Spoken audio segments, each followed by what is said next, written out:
Euskeraren taupadan, bihotzak dantzan.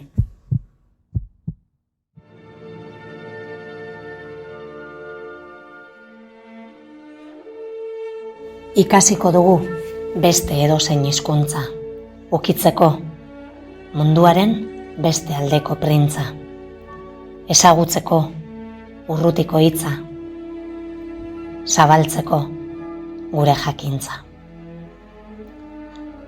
Beste zenbait azentu ahoskatu, esaldien doinu ezberdinak probatu, ongi esan, gaizki esan, erratu, beste herrialde batzuetan komunikatu. Baina mintzaira besterik ez da izango, beste hizkuntzatan, doinu bat abestean, abestirik ederrena entzutean, bihotzak ez dit buelta emango.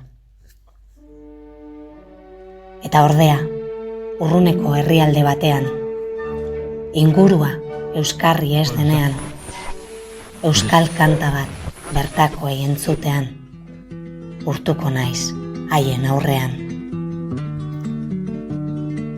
Erbestean hizkuntza mantendu dutenak, sekula berba ahaztuko ez dutenak, etxean besterik ikasi ez dutenak, eta hala ere, galtzen utzi ez dutenak.